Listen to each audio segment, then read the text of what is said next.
കൂട്ടുകാരനാണ്, ഫ്രണ്ടാണെന്ന് പറഞ്ഞ് നടക്കുന്നവൻ ഏതെങ്കിലും ഒരു സാഹചര്യത്തിൽ അറിയാതെയല്ല അറിഞ്ഞുകൊണ്ട് നിന്റെ ശരീരത്തു പിടിക്കുന്നുണ്ടെങ്കിൽ അവൻ നല്ല കൂട്ടുകാരനല്ല, അവൻ നല്ല കൂട്ടുകാരിയല്ല. ഞാൻ പറയാനുള്ള കാരണം എന്തെന്നറിയോ? സിറാജ് വെറുതെ പറഞ്ഞതല്ല. ആദരവായ പ്രവാചകൻ നബി മുഹമ്മദ് മുസ്തഫ സല്ലല്ലാഹു അലൈഹി വസല്ലമ തങ്ങൾ പറയുകയാ, നിങ്ങൾക്ക് ചരിത്രമറിയുമല്ലോ, അല്ലാഹുവിന്റെ പ്രവാചകന്റെ പ്രിയപ്പെട്ട ഭാര്യയായ ആയിഷ ബീബി റളിയല്ലാഹു തആല അൻഹാ. ആയിഷ, ഈ നാട്ടിൽ ഒരു പള്ളി സ്വന്തമായിട്ട് കെട്ടിക്കൊടുക്കുന്നവന് സ്വർഗമുണ്ട് ഒരെണ്ണം. വർഷാവർഷം അല്ലാഹുവിന്റെ കഅബാലയത്തിൽ പോയി ഹജ്ജ് ചെയ്യുന്നവന് സ്വർഗമുണ്ട് ഒരു സ്വർഗം.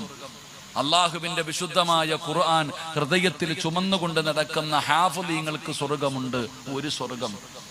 പരിശുദ്ധമായ റമളാൻ മാസത്തിൽ നോമ്പ് പിടിക്കുന്ന